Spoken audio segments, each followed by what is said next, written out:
Good morning. Welcome to the investment of the Teachers Retirement Board for January 7th, 2021. I'll start by calling the roll. John Adler. I'm here.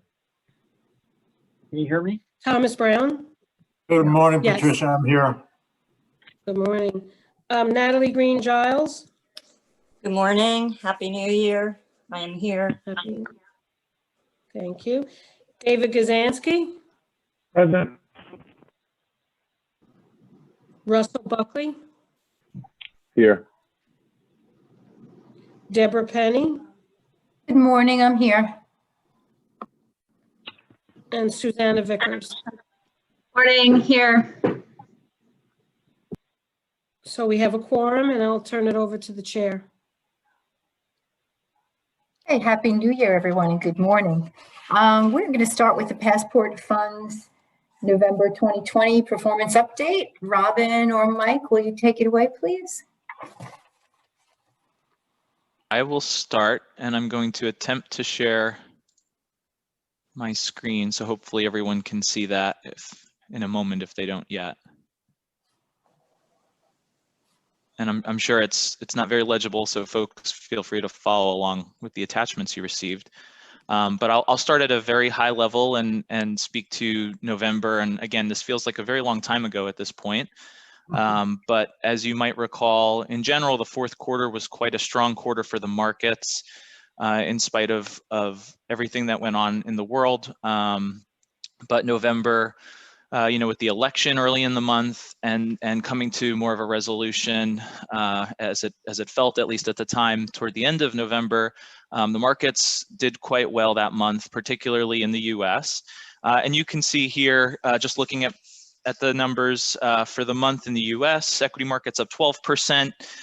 It's not obvious from the numbers on this page, but I'll note that developed markets were up 15%, developed outside the US, that is, and emerging markets up 9%. So all in all, for equity markets, a pretty strong month.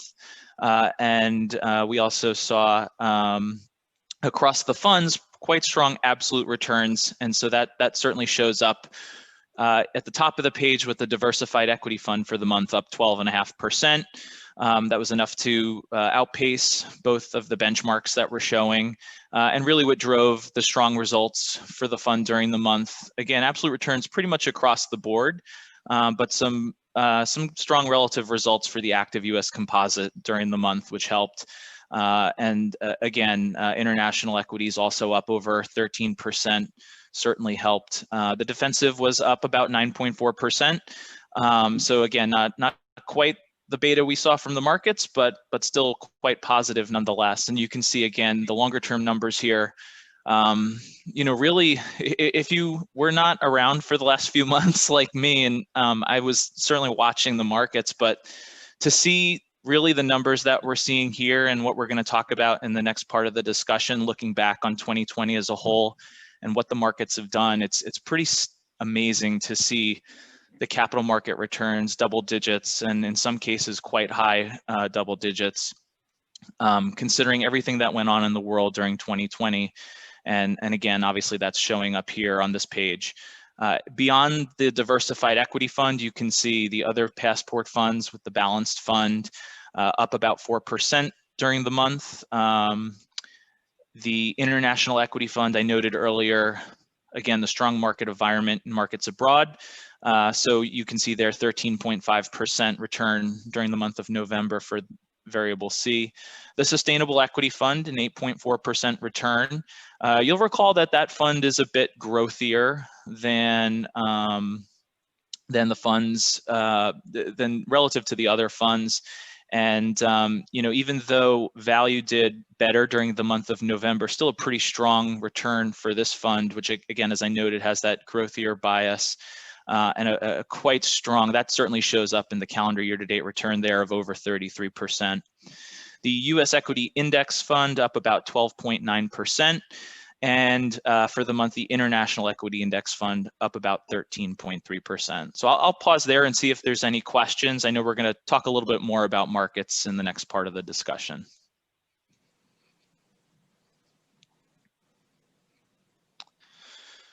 Okay, not hearing any questions.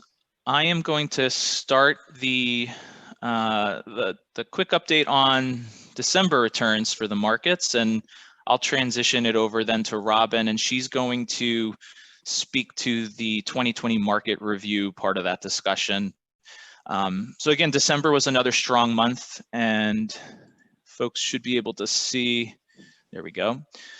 For the US equity market, up about 4.5%. The international composite benchmark just below that, up about 5.6%. Again, that's the combination of developed and emerging markets. And during the month, developed markets outside the US, they were up about 4.7%. In emerging markets, a pretty strong month in general, up over 7%. Small cap stocks abroad as well, also up nearly 7% for the month. So a good month across the board, as you can see, and that all translates into about a 4.7% return for the hybrid benchmark of variable A. Below that, you can see the returns for the other passport fund option benchmarks. I guess the ones that I'll note, December was a good month for the sustainable equity fund underlying strategies. You can see they're up over 4%, pretty similar to what we saw for the diversified equity fund. And then the two passive index funds, I'll just make note that the US equity index fund was up about 4.5% and the non-US about 5.8. So again, you can see there the really staggering numbers when we look longer term, really shrugging off what we saw from in the 1 year number, shrugging off what we saw with all the volatility earlier this year. And again, given the turnaround to the markets for the second half of the year, the fiscal year to date numbers really do jump off the page. Of course, that misses all the volatility we saw in the first part of this year, but they are quite notable market returns. So I'll pause there, and if there's no questions, I'll turn it over to Robin, and in the meantime, I'll pull up that document. Oh, thank you. I was hoping I wouldn't have to do that.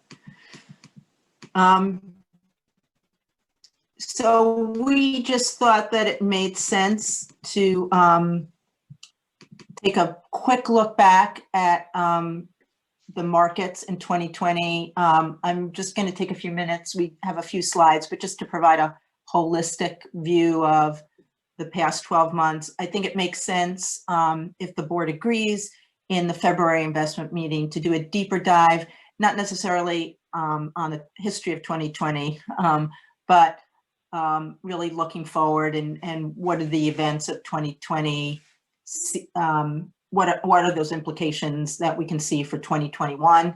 And we might bring in an outside speaker to talk to that topic if there's time on the agenda and if the board thinks it would be of interest.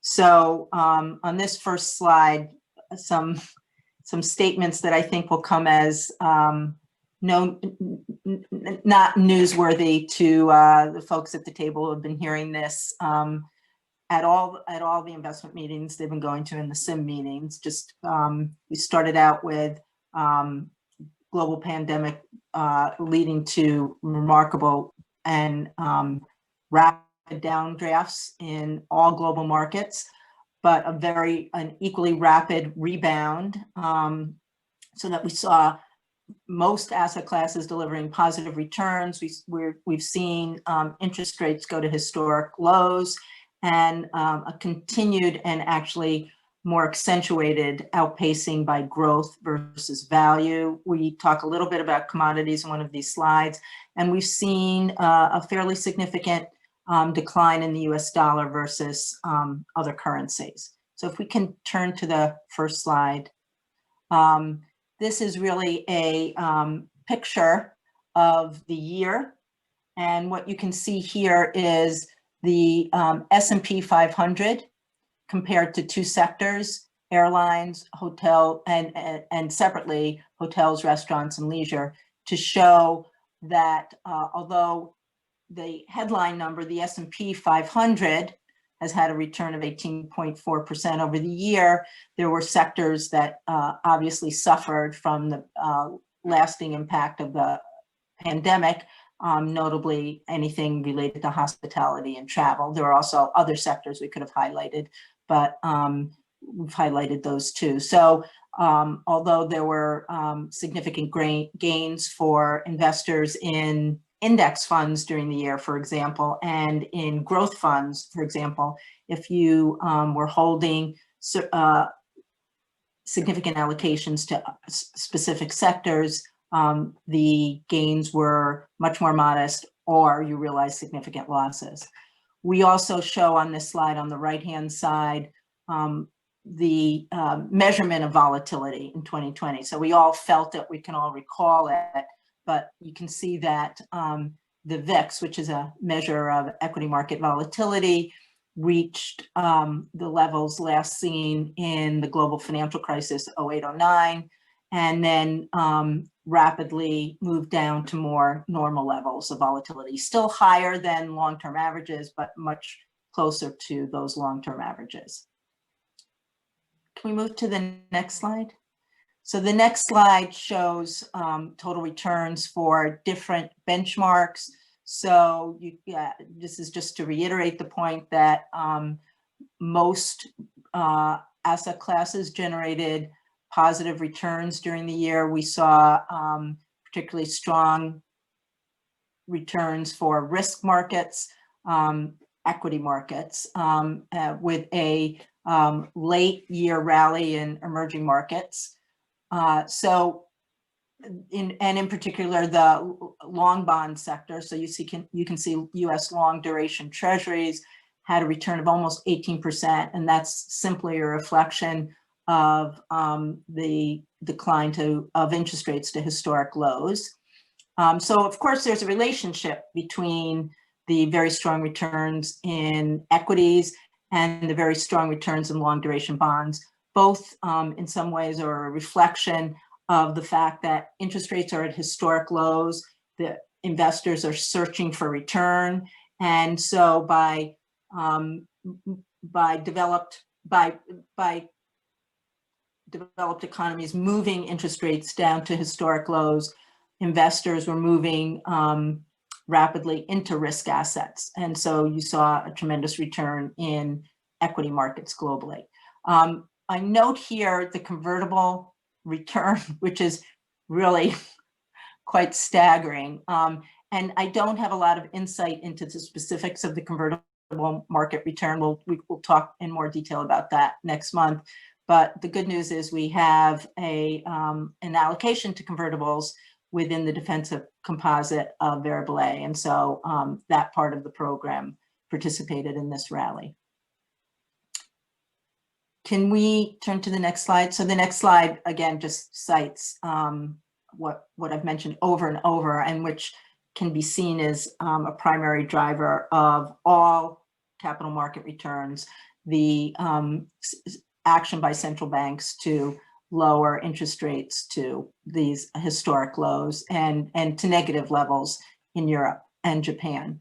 So we compare here key policy rates driven by central banks.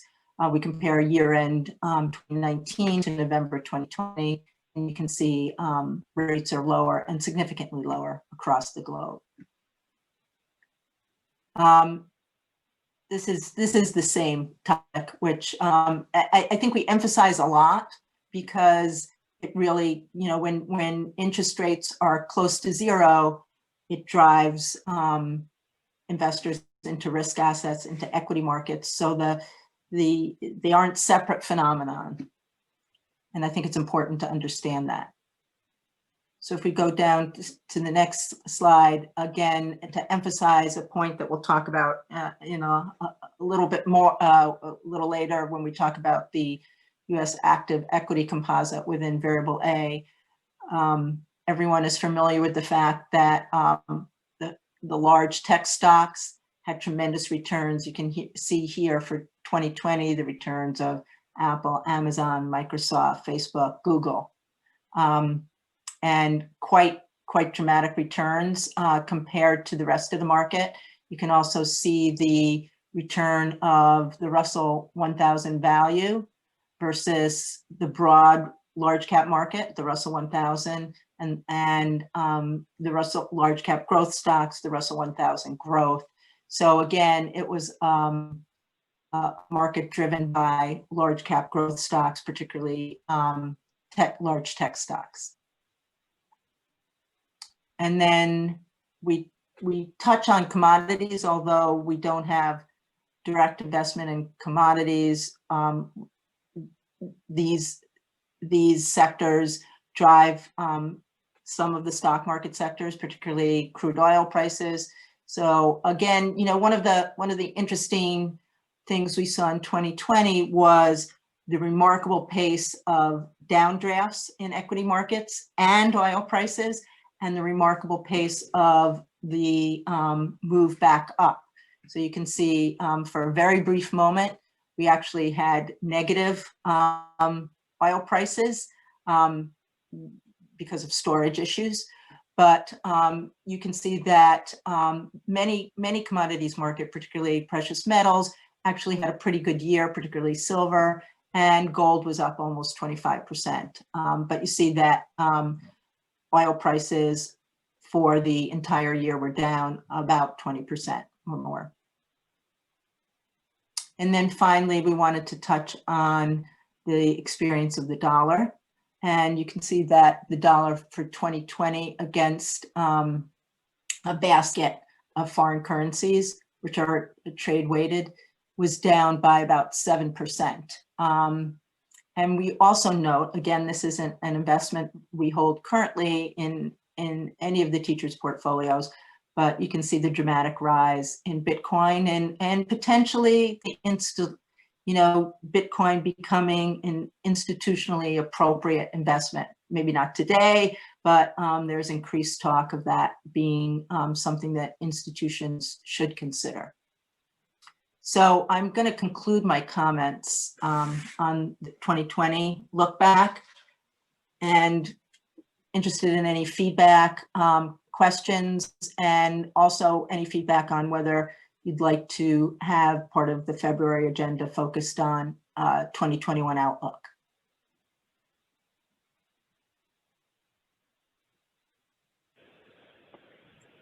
Yeah, I would say 2021 outlook sounds good, although I don't know what these outlooks are worth, to be honest, because if we had had a 2020 outlook in February of 2020, nobody would have foreseen anything that happened in 2020, let alone January 6, 2021, I think. Right. But that doesn't mean it's not useful to hear what market observers think is going to happen. And I note, obviously this was on 2020, but I note that, and I think this is extremely important for us, that the yield of the 10-year Treasury has gone up, way up, so that it's now above 1% when it was down, way down during most of this year. And I just wondered if, you didn't talk about Treasury yield, I don't think, in this presentation. I wonder if I you think just we have might- one slide right there, John. But that's the dollar index. Is that what you need? The one that's No, up on no. the screen? If you look at the screen, the 10-year Treasury yield on the left. All right. That's the dollar index that I have. Maybe my screen is behind or something. So which page is it? It'd be slide 6 if you have the attachment. Slide 6. Yeah, I have the attachment. Let me look at that. My internet is sketchy again today.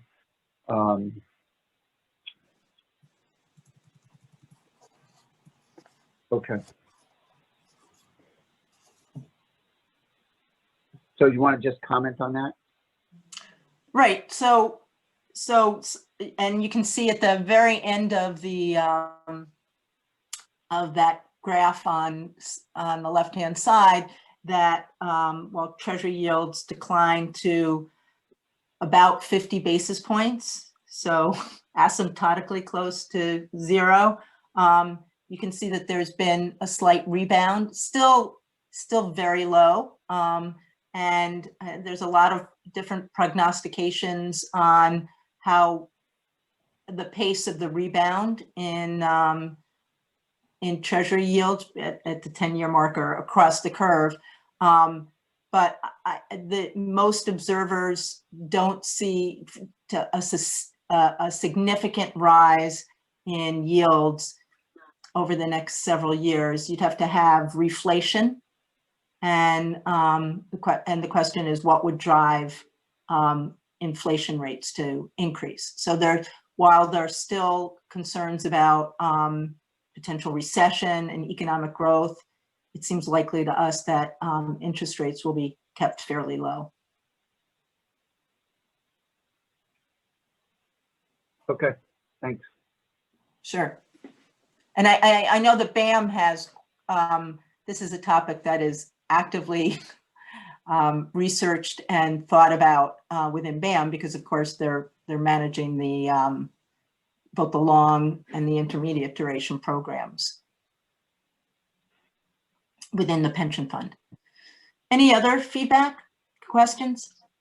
Yeah, hi, it's Natalie. I just recognizing, what John's saying about prognosticators, and, we know this is not a perfect science, but I do think it's helpful. I would be interested in the outlook. I think we have monetary fiscal policy under a new administration. I think that future stimulus packages, a Democratic Senate, I think we have a lot of political shifts in our immediate future, and potential, I just would like to hear, the more we hear from different people, the better, I think, to get an understanding. So I would advocate for something on the agenda. Great. So I think that's final then. Great. If you would do that, we'd appreciate it. Sure, sure. Thank you. So I think that concludes this part of the agenda. Okay. All right. Perfect. Mike can take down his screen. And now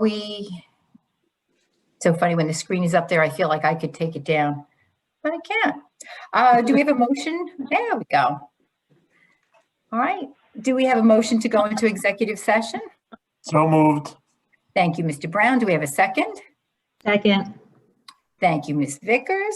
Any discussion? All those in favor, please say aye. Aye. Aye. Great. Any opposed? Okay, we're going to executive session now.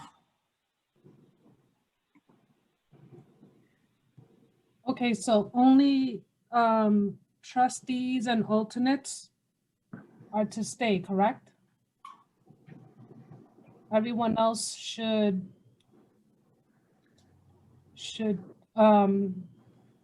leave. Correct. Trustees, alternates, invited guests, as usual. So Deb, there are a few BAM staff members here, Alex and Mike. Yes. And a few others. Is it okay if they stay, or do you want just? Yes, so they can go. So people? we're going to kind of split up executive session because there's two topics that we want to discuss. The first one will allow others in, the usual people that are allowed in executive. And then after the first topic, then I'll make an announcement for the second one, if that makes any sense. Okay, I'll follow your lead. Yeah, okay. Well, Sounds good. Liz, So I think, just, I'll Is do it the those- breakout room. no, people are going to stay. We're going to talk about the first item. Then correct. then after that item is complete, then only the trustees, their alternates, the And three invited members guests. from Bay, and invited guests that we went over with you. So let's go through the first topic with everybody who's allowed in executive session. And then the second topic will skinny down the group to the invited guests and trustees and their alternates. Okay? Correct. Yes. Liz? Yes. So everyone that's on Okay. here now is BAM, TRS staff, and trustees. It's okay for executive session. It's okay. Everybody who's here Okay, now for the Good. first conversation is okay. okay. So Okay. then I'll Unless lock if there's the many. meeting. I'm going to lock the meeting so no one else can join. because it is executive session. Good. You're good to start whenever you're And just ready. make sure you can identify everybody. Yes. Liz, are Okay. you able to allow me And to there's share no my public screen again, please? Liz, this is John. I've been knocked off once so far, so because my internet the last couple of days has been sketchy. So if I get knocked off again, Not a problem. Just Yeah, send me we'll- an email. send you an email. Okay, Yeah. great, thank you. You're welcome. I have my email up. I can see it. I can let you in. Thank you. You're welcome. Okay, so I guess we're ready. So the first item on the agenda is diversified equity, and we're going to have a discussion about the U.S. Active Equity Composite recommendation. And Mike Fulvio, will you start? Great. I'll let Robin take the lead here. Or Robin? Thank you. And Mike will certainly jump in, and this was prepared in collaboration with TRS staff. So to the extent I miss anything, I would welcome their comments as well.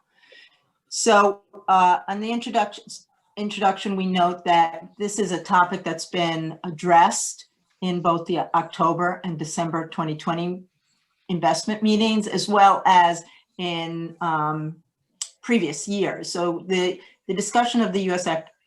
active equity composite within variable A certainly has been a topic of discussion over many years, and perhaps more intensive discussion in the latter half of 2020. And so following those discussions, we wanted to bring a recommendation to the board, and that's what this discussion is focused on. We did on the introductory page highlight a few points that we thought were key to this discussion and which we wanted to remind the board of.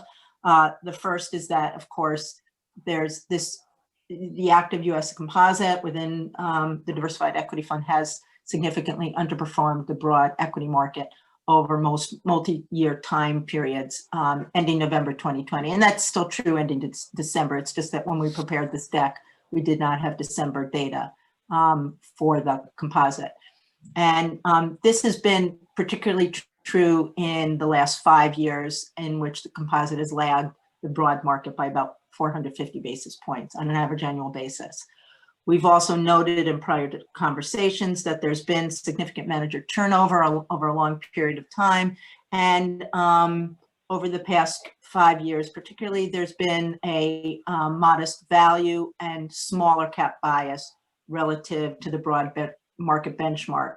And even this relatively modest bias has been a very strong headwind for this composite relative to the broad market, given what we've already discussed in terms of the tremendous outperformance of large cap growth stocks in over this period of time. If we look at the managers that remain in the composite, they've all outperformed their respective benchmarks since inception. So if we move away to a manager-specific view, they've done reasonably well. If we look at them as a composite relative to the broad market, they have not. So, so the question is the past prologue? And is the historical underperformance sufficient to lead us to a decision to terminate active management within the U.S., within the Diversified Equity Fund for U.S. equity managers? And what we note in the third to last bullet point on this page is that there's been a long-term historical cycle in which over multi-year periods, growth has outperformed value, and then value has outperformed growth. And we've been in a sustained and really dramatic period of time in which growth has just run away completely from value. And that's, we've also seen that perhaps slightly less dramatically if you compare large cap stocks to small cap stocks. If you look over the 5 years ending year end 2020, we see this, and I mean, we just cite this number because it's so, so large that over the past 5 years, the Russell 1000 growth has outperformed the Russell 1000 value by 11.3% on an average annual basis over 5 years. So that's really a very dramatic number. And what that says is if you were biased at all away from growth within the composite, you just could not perform well versus the Russell 3000. There is some very near-term evidence that the relationship between value and growth stocks is beginning to move towards a more normal pattern, by which I mean that there seems to be some slight evidence that growth will not dramatically outperform value forever. And we see the value, Russell 1000 value index outperforming the growth index by about 500 basis points during the fourth quarter. I don't want to overstate the importance of any 3-month development, but I think really the question is, should we eliminate the entire program because the value bias, smaller and value bias led to significant underperformance, or are we moving into a more normal cycle in which having some biases, using some active managers might actually prove of value. And so with that, I'd like to move to the next slide. On the next slide, we reference alternatives that we discussed previously in October. We've kept these alternatives virtually identical to the ones that were discussed in October. These 3 alternatives include first, an alternative of maintaining an active composite, but really reducing tracking error. So minimizing style and cap bias to a very, very low level, and thereby minimizing the risk of underperformance, and while potentially retaining the ability to add some incremental return.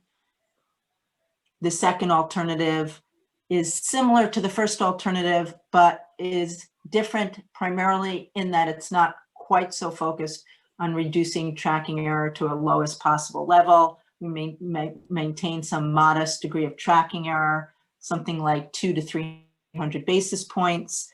And we would, again, potentially be able to add some value in a more normal, in a more typical market environment.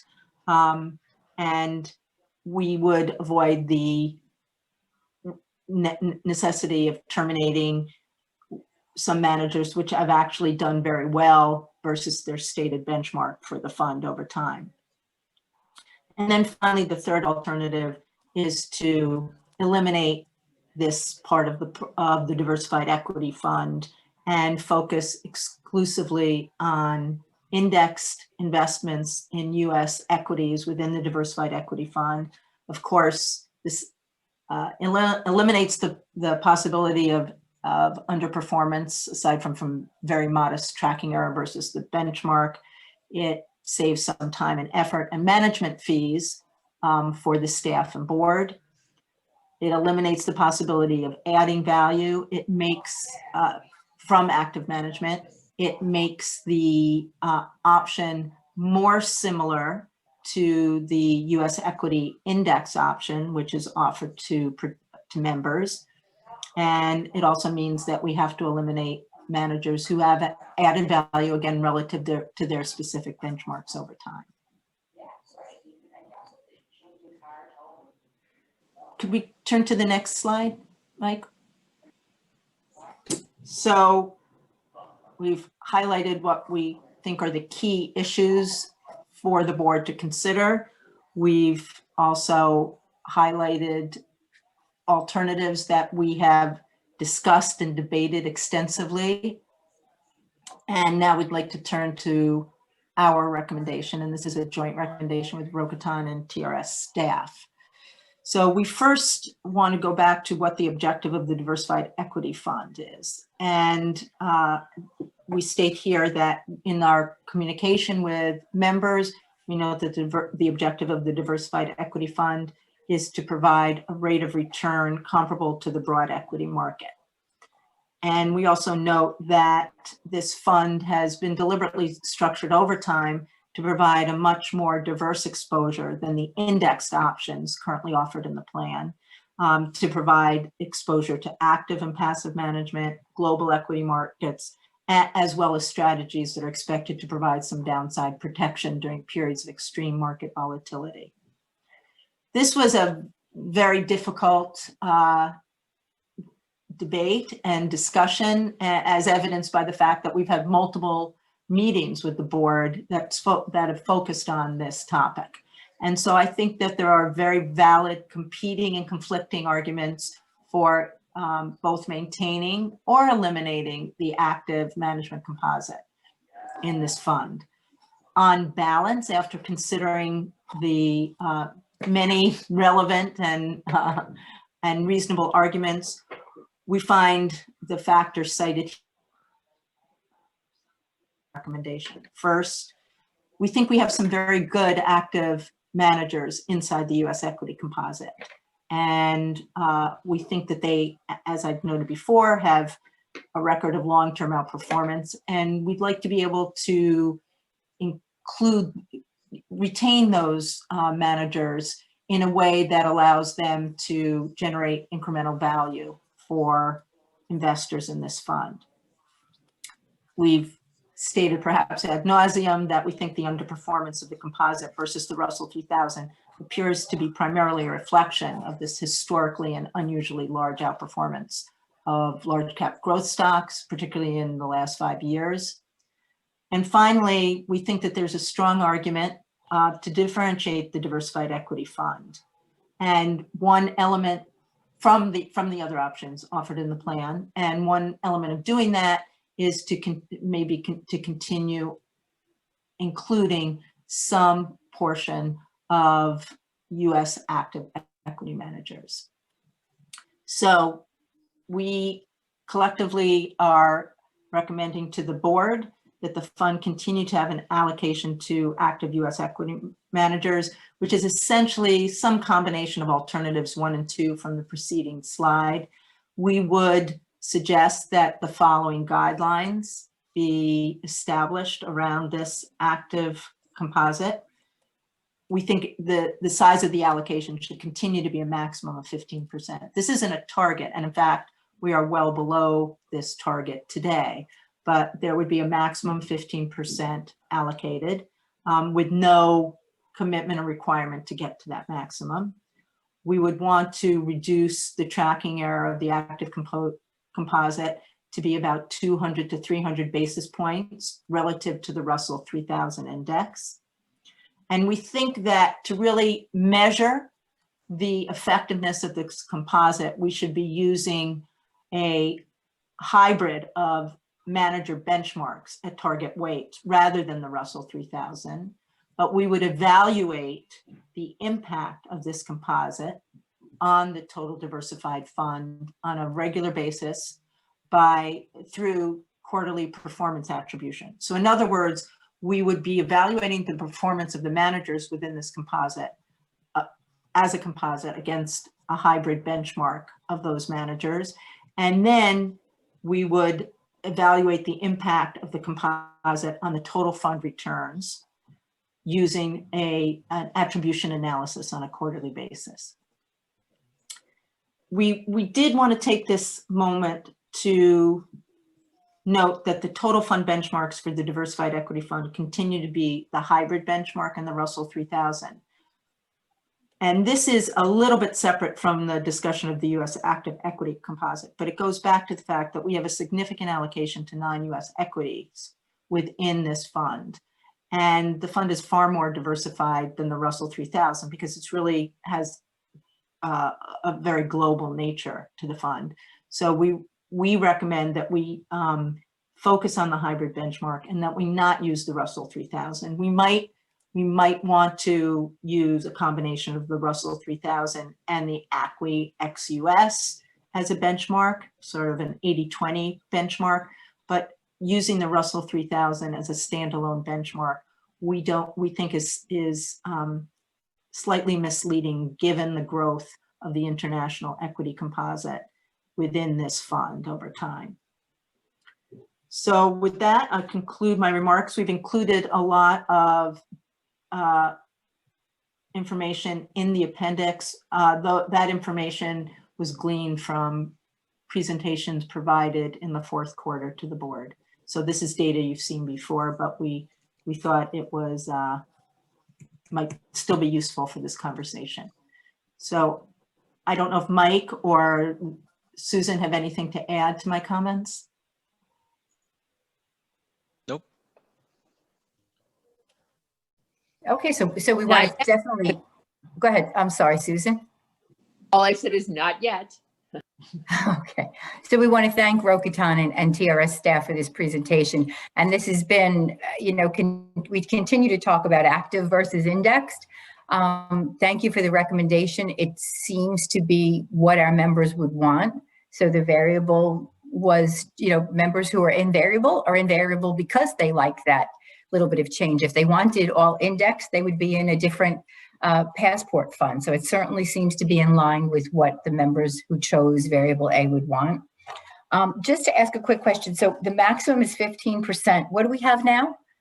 Do we have 15% now? No, I I believe think we it's have close- about 11%.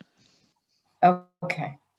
All right. And then so you're going to be changing the benchmark though also, right? So it's going to be the hybrid benchmark? Right. And there may be some manager changes as well to reduce the tracking error, because even though we have proposed not using the Russell 3000 as the benchmark for that composite, we do want to reduce the impact of any size or style biases on the total fund. Okay. Do any trustees have any questions for Rokitan or TRS staff? Yes, Hi. yes, Oh, yes. sorry. I do. Go ahead, John. Go ahead, Natalie. Okay, Go ahead. John, I have Natalie. I have two very straightforward questions. One, on the downside protection aspect of the objective. Do we have any evidence that we have offered downside protection through the current variable A? That's one question. And then my second question is more for TRS staff, and it's kind of an unusual question. Do we have any data on members switching out of the diversified equity into the index funds based on performance? Do we track that? Or can we just see if there's been an exodus of any kind due to underperformance? Would you like us to take those questions in turn? So Sure, I I can think start one is for with- TRS more, I guess, but. Okay. So Susan, you want me to I start don't with the think first one? they certainly don't track why people move their money. Sorry, I Yeah. can't, Patricia, I can't hear you. We don't track why people move their money. Patricia, you're not coming through. Yeah, so I think she basically said that they don't track it, and they don't track it for a number of, this is something that we've always asked about, and it's kind of impossible to track it because, first of all, we don't know why they would have moved it. You know, some people move it just for their, just because they get worried. Some people move it as they go towards retirement. They have the belief that fixed is a safer way. And while people are moving it, some people are adding and just putting more money into their TDA. So we've asked about this, and the answer has always been it's a very, very difficult thing to track. Also, you know, for all of those reasons, most of which is we never know why people do things. So we can't say it was because of underperformance, overperformance, or what.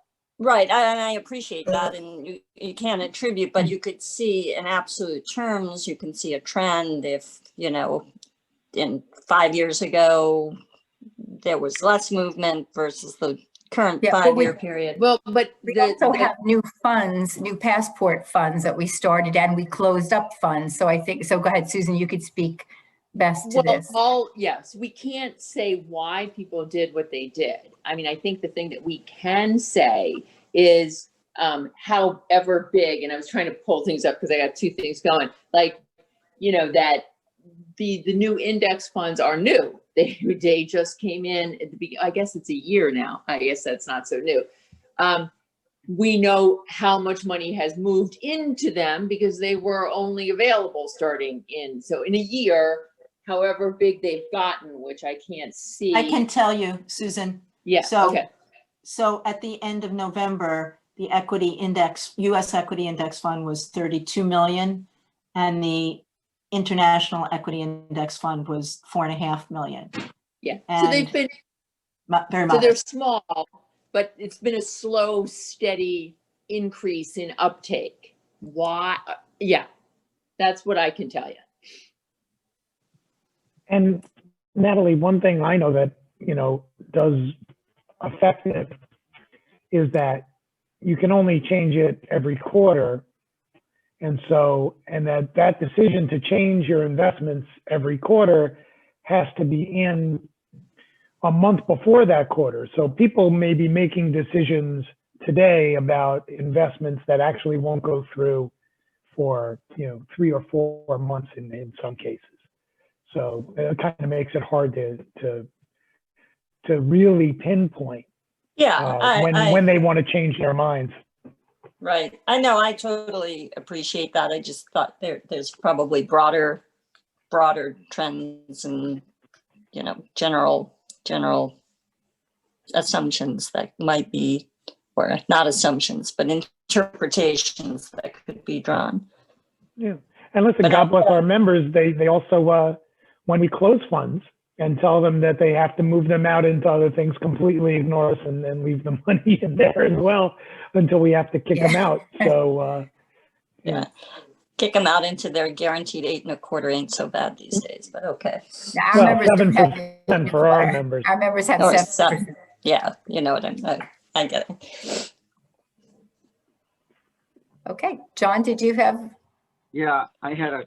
And then there was the second piece, though, about the downside protection. And maybe I'll start, and Robin certainly chime in.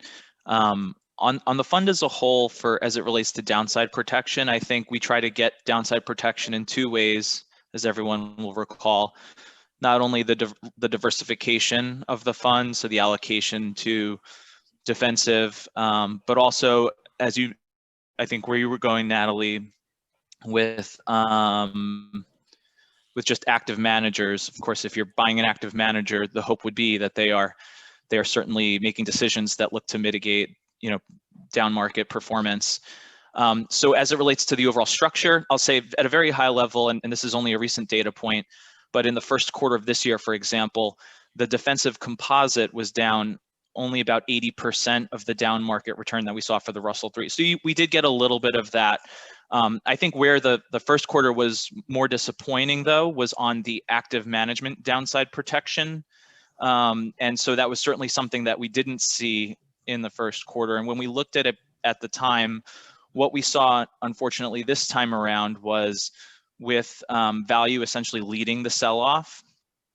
We didn't get the downside protection given the value bias that we had in the program, or the small cap bias that we had in the program.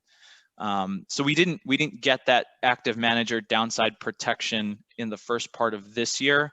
What we did see, and what some of the value managers were telling us at the time, even they said if value doesn't necessarily come back, we are expecting our portfolios to participate more in the rebound. And we did see that. Now that doesn't mean those managers, were guaranteeing it, or that they were going to be right. So we didn't put too much stock in that. But we did see some of that rebound when things turned from those managers. We're starting to see it more now. But I guess over the very long term, I would say we have gotten some downside protection from active managers. It's not always, though, in situations where, like we just saw, unfortunately, where value led the sell-off.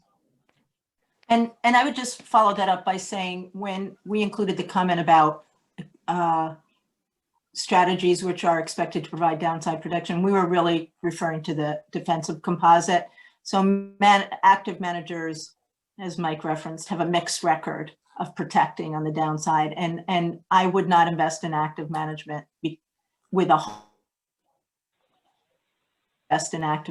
because you think over time you'll generate higher returns if you didn't invest in active management. The downside protection is really focused on this defensive composite. And the defensive composite today is about 10% of the total variable A. And as we've mentioned at prior meetings, that is the next sector of variable A that we want to do a deep dive on with the board. And I would just mention that, yeah, the allocation is 10%, but since we've been ruthless in firing people who deserve to be fired, our current allocation is, I think, only like 7 or 8%. So it's not like we have the 10% and we feel compelled to fill it. Like if you're getting sacked, you're getting sacked. So that's where we are today. Okay, thank you. I'll yield the floor to my colleague, John Adler. Thank you, Madam. What are you in Congress? Madam Clerk. How late were you up last night? That's what I want to know. Oh, way too late. Way too late. And what were you doing during the day yesterday, might I ask? No, I'm just joking. Okay. It's a long day. I've got a few questions. And anyway, so the objective of the Diversified Equity Fund is, as Robin and Mike, you say in the first bullet, is to provide a rate of return comparable to the broad equity market. And it's sort of inarguable that we have failed to meet that objective over all time periods, longer than a year, right? And so it seems to me the question is, what do we do to better achieve that objective for the Diversified Equity Fund? And what of the options that you presented, which of them have the best chance to do that? And it seems to me that as you said, the biggest impediment to achieving that has been the style bias, right? The value bias. And I guess my question is, why aren't we addressing that style bias? It's not in the active composite, because I understand that the principle that has been used to construct the active composite is to do the best managers. And essentially, I think that, I don't know, what can you tell us? I'm not sure it's in here. What is the style breakdown of the active composite right now? Value. Do you have that? We have that in the appendix, Mike. In the appendix? But I'm going to flip ahead to see if it shows up there, but I did so you could see if you go in the prior. Is that the one? Thank you. I don't actually see it, but I'm sure it must be in there somewhere. I see a bunch of charts and stuff.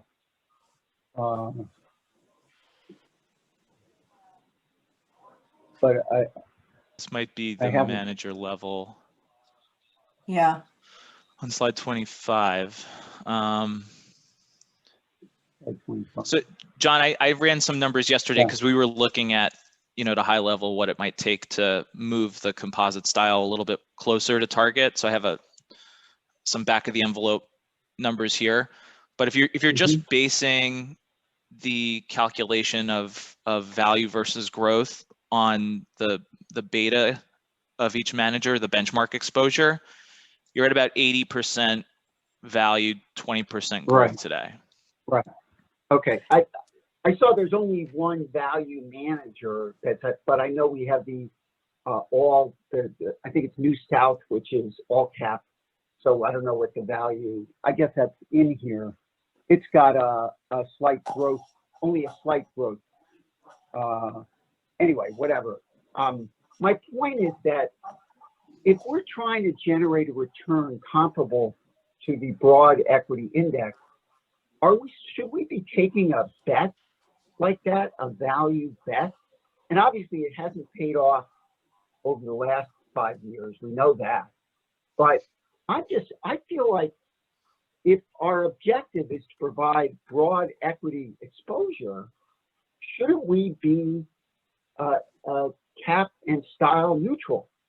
Even if we're trying to choose active managers for this active composite that we think are the best managers, if they're going to give us an 80-20 value bias, shouldn't we offset that bias in some other part? And by the way, I think the defensive portfolio probably has a value bias in it too.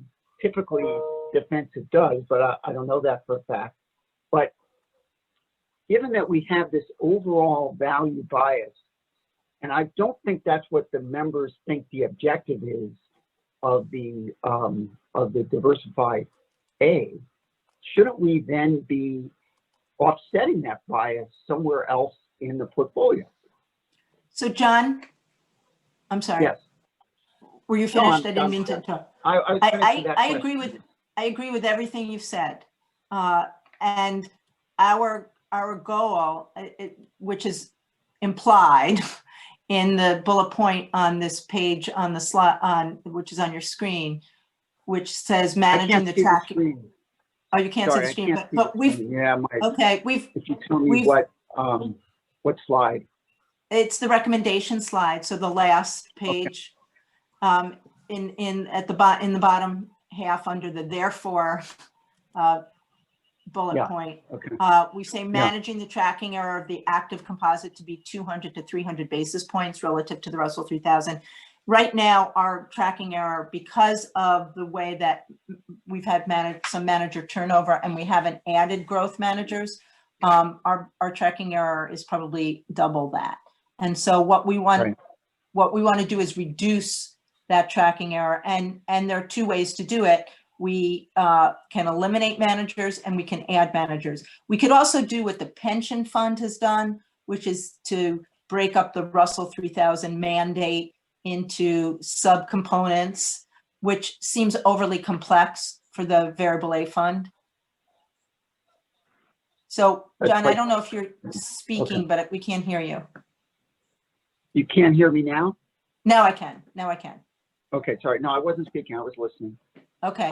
So we agree, and the royal we, but we absolutely agree, and we want to that it's a relative. Although we have more value managers certainly than any growth exposure, that happened not as a deliberate intent to increase the value bias, but it was a result of manager turnover. And we need to manage that tracking error more closely to reduce the bias, because I agree, we do not have a view that we should be significantly overweighted value. So can I just ask a question? I see the chart of tracking error, which is slide 19. And what happened was the tracking error has been historically between 100 and 300 basis points. It looks like until, boom, it shot up this year and has continued to go up. I don't know when that ends, because it's 3-year rolling tracking error. But how did that happen? How did that happens when the largest cap growth stocks just run away from everything else. So it's not so much a reflection of what you actually own. It's a reflection of what happened to the index. Okay, so it's nothing to do with what we did. It's just that because the FANG stocks and whatever, the largest cap growth stocks went ballistic. Yes. Our tracking error, because our portfolio did not keep up with that. Yes. Our tracking error shot up. Right. Okay. Right. And so when you say in your proposal that we will evaluate on a quarterly basis the style and cap bias, I don't actually understand what you're actually proposing. Like, presumably, like, what does it mean to evaluate it? If the idea is that we're using best-in-class managers, what does it mean? Like, what does that actually look like, and what would we do as a result of a quarterly evaluation? What is your picture of that? It's a monitoring tool which allows us to confirm what you and I have just agreed upon, that we don't have an excessive style bias embedded in this composite, and that we're monitoring that style bias, and that we can attribute some of the performance impact of this composite to whatever modest style and cap bias we have. So it's And- really a monitoring tool. And But just so taking what that, would we do? Yeah, sorry. well, I was going to Sorry, say Mike, too, go John, ahead. just to take it one step further too, as part of that monitoring, looking not only at what the impact of the structure itself is, so looking at, which strategies we get, or which boxes, if you will. Each strategy has a part of the market they play in. We want to make sure that the structure is consistent or more constrained to the structure of the Russell 3000, but also we want to be aware of what style biases are being introduced by the manager decisions, manager specific stock decisions. So we'll look at it both ways. But so we get this awareness, which I guess we don't have now. And then what do we do with it? Well, it's essentially a way to hold us to our commitment to reduce style biases in that composite so that it doesn't have a significant impact. We really want on the total fund performance. What we want to do is we want to get value added from this composite, not through introducing significant style or cap biases, but through the manager's security selection within their own little fishing pond. So this attribution tool is a way for you to check that we are meeting what our stated goal is and meeting that commitment. So I think you said that right now we're 20% growth, roughly 20% growth, 80% value. What would you say, and presumably that would be excessive. So Yes. What would you say should be the limit of the variation between the index and our style bias? That's the 200 to 300 basis points of tracking error, because as you know, one value manager does not equal the bias of another value manager. There's infinite degrees Right. of variation. And so what you really want to do is look at the composite and act in aggregate by looking at the underlying holdings of all of those portfolios, putting them together and forecasting the tracking. There's a tool, it's the Barra tool, but then there are other tools we can use too, but it's a way of ex ante forecasting the tracking error of the portfolio. And that's what we would do, because we do gather holdings of the underlying managers, and that's the process. It's not a perfectly predictive tool, but it will give you, it's good enough to orders of magnitude say, you're way off the mark of tracking error. We want this, we either want it reduced or we might want to increase it. We don't want to get it too low because then the managers don't have any ability to add value. So we're defining this sort of sweet point of 200 to 300 basis points. But so right now where we're, so just give me an example. So we're at 600 basis points roughly of tracking error today. Yeah. So what would be the approach to reduce that to the 300 basis points limit? So it would be a combination of removing existing value managers and adding some growth. But I'm a little, that's a longer term process. And as you said, this explosion of tracking error this year was really due to market gyration. What you could say Primarily. a market dislocation, where the dislocation went up. I feel like I'm nervous about this because it feels like the tools don't match the solution doesn't match the problem that we're seeking to address. And part of my concern, truthfully, if you look at your slide 9, if folks, again, I can't see the screen, but if you look at slide 9, where it shows rolling 3-year excess return of this U.S. active equity composite going back to 1994. And essentially, from 1994 to 2014, it is flat. there's hardly any outperformance or underperformance over rolling 3-year basis. It's basically nothing.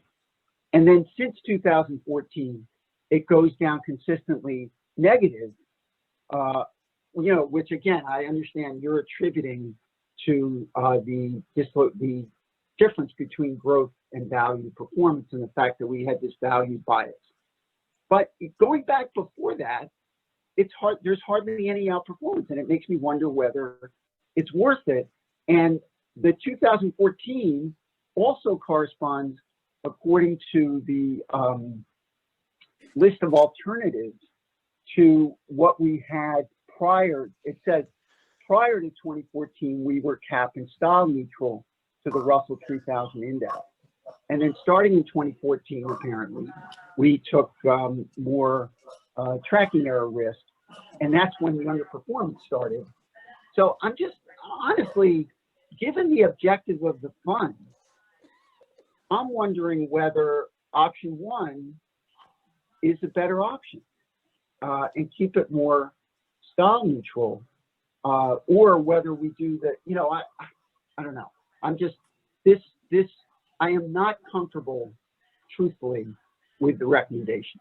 And I realize that makes me the skunk at the garden party, but I'm just being honest.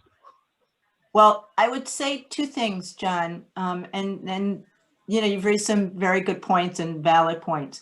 So this hovering of still looking at slide 9, this hovering of the composites performance around the benchmark really is a result of the fact that the tracking error was very tightly constrained, and we had a lot of enhanced index managers. So starting in around 2014, we collectively said, look, why bother with active management if we're going to constrain the ability of this composite, not necessarily each manager, but this composite in aggregate, to add real value. So let's take more risk. As it turned out, the risk ended up being overly, because of a number of factors, some of which is manager turnover, but a lot of which is market related. The tracking error ended up being much more significant than we had intended. So I would argue that if you reduce tracking error back to the levels that we had pre-2014, you're employing a lot of active managers, but in aggregate, it's hard to add value because you've constrained the portfolio, the composite, so significantly. If you're concerned about maintaining this level of tracking error while we're transitioning the composite to reduce tracking error, if you're just concerned about this absolute level. No, I'm thinking long term. I'm not worried about that. Okay, because there are short-term ways of managing that. I mean, we could just buy an index fund inside the composite and reduce that. We could buy a Russell 1000 growth index fund and then reduce it as we turn over managers within the composite. I think the problem with moving back to the tracking error of 2014 is simply that we've agreed to hire a lot of managers and spend time monitoring managers without a lot of expectation that there's going to be value added because we've constrained the composite so significantly. Right, That's I get that. And in some ways, let me come back to the objective. The objective is a rate of return comparable to the broad equity market. The objective is not to a rate of return that exceeds the broad equity market. It's comparable. So if our objective is to generate a rate of return comparable to the broad equity market, and prior to 2014, it seems like we kind of did that, although I don't have all the returns, and now since 2014, when we took on greater tracking error and made bets and did tilts, and we have underperformed. And so the members have suffered in the diversity equity, underperformance of I think it was 4.5% per year since 2014 compared to the broad equity market. And part of that, and part of that is the exposure to international, which underperformed the Russell 3000. And frankly, your idea of switching to an 80-20 Russell 3 ACWI ex-US, I think is a fine idea. So folks really get that what we're doing is we have a 20% exposure to international, and if they only want the U.S., is that index fund, I'm forgetting now, is it just U.S. or is it a total There's both. global? There's both. We have two Right, options, so- one US, one right. non-US. Right, so if they just want U.S., they can invest in that. But the reality is that we have inertia. Folks are in the diversified equity fund. And honestly, you know, it's underperformed by 4.5%. But my guess is that's relative. The absolute performance over the last 5 years has still been, you know, strong. I don't have the numbers in front of me. But I feel like we're kind of doing the members a disservice by taking these bets and risking underperformance comparable to the broad equity market instead of fulfilling the objective of generating a rate of return comparable to the broad equity market. And even with the defensive, like if folks are really want defensive, they've got the fixed fund as a defensive, you know, capital preservation option. I think they're in the equity to generate this rate of return comparable to the broad equity market, knowing that they're taking greater risk and hopefully generating greater returns. So I'm not convinced that what we're talking about doing with the active U.S. composite is consistent with the objective of the fund.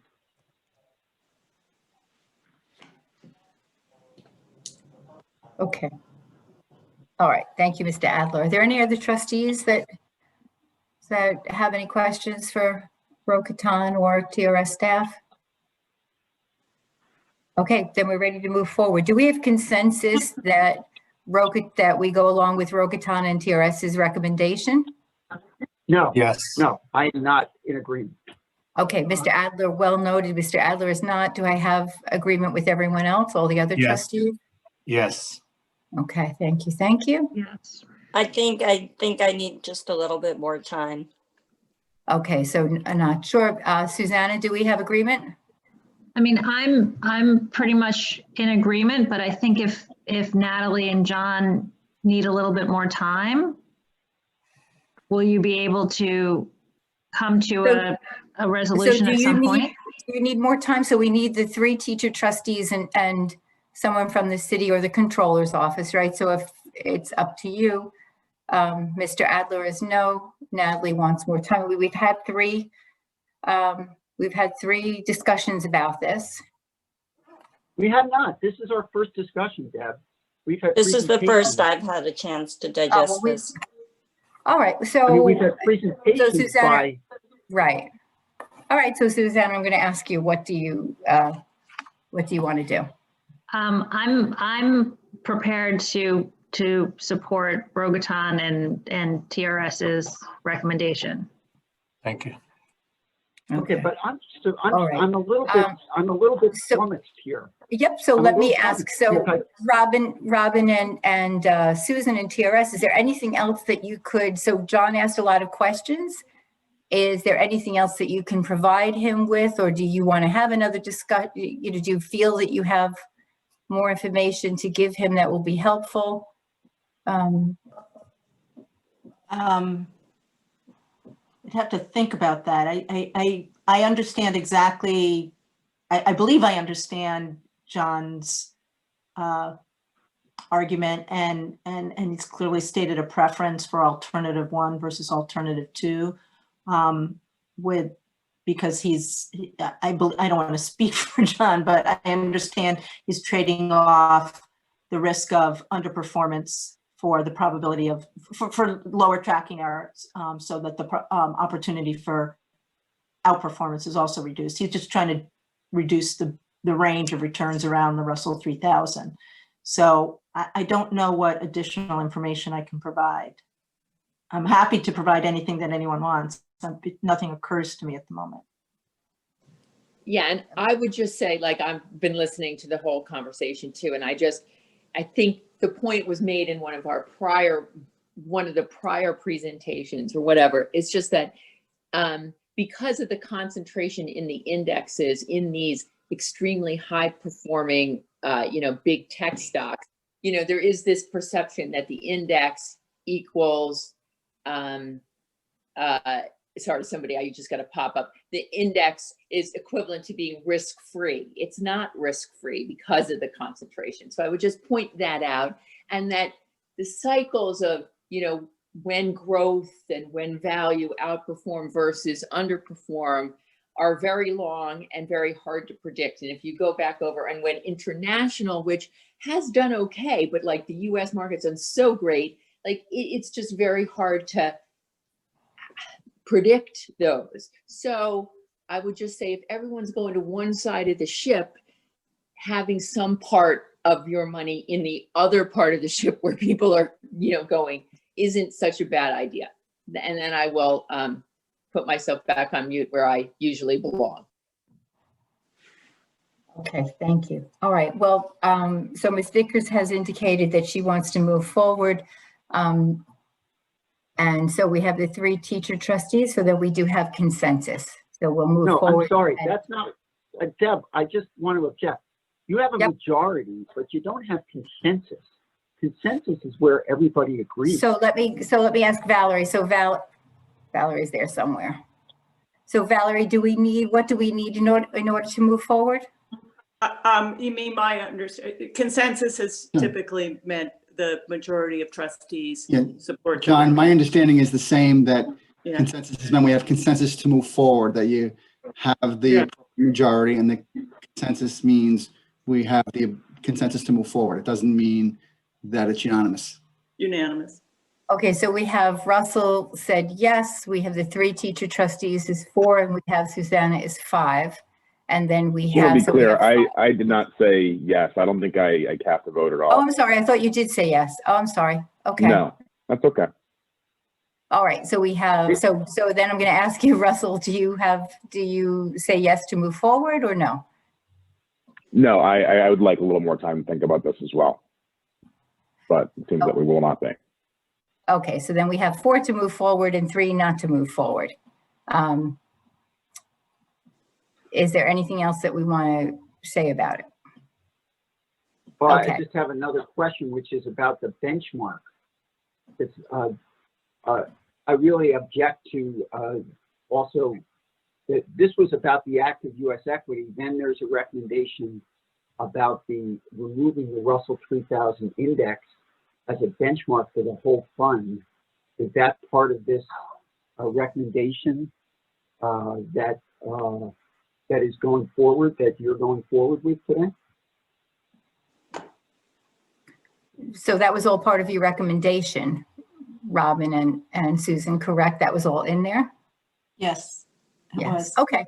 So we do have enough votes to move forward. So I'm going to say that we're going to move forward because I'm not sure that laying it over would serve any purpose. But certainly if anyone, if Mr. Buckley or Ms. Green-Giles or Mr. Adler have any questions, I'm sure Robin would be happy to address them at a later date at the next meeting, but we're going to move forward with this because we do have the votes. Okay. All right. Thank you. Okay, we have another item on the agenda, and because the next item on the agenda is so sensitive in nature and highly confidential, we're going to do a part 2 of this, and the part 2 is I'm only going to ask the trustees and their alternates to stay along with invited guests, and the guests we have already reached out to you. Okay, and I'm going to ask everyone else to leave the room, please. Do I hear a motion to go back into public session? So moved. Thank you, Mr. Brown. Do I hear a second? Second. Second. Thank you, Mr. Kazansky. Any discussion? Oh, thank you, Russell. All those in favor, please say aye. Aye. Aye. Aye. Great. Any opposed? Okay, we're going into public session. Do we just stay here, Liz? Yes. Okay. You can start. Okay, we're back in public session. Susan Stang, will you please report out? Absolutely. In executive session, we discussed 2 investment-related topics. Consensus was reached as to a path forward on one of these topics. Great, thank you. Okay, anything else? All right, hearing nothing. Do I hear a motion to adjourn? So moved. So moved. Thank you, Mr. Kazansky. Up, and Mr. Buckley, that's a second. Okay, any discussion? All those in favor, please say aye. Aye. Aye. Aye. Any opposed?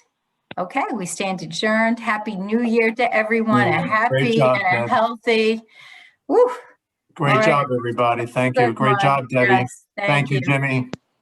Thank Thank you. Take care, everyone. Bye-bye. Thanks, everyone. Happy New Year. Bye. Bye-bye.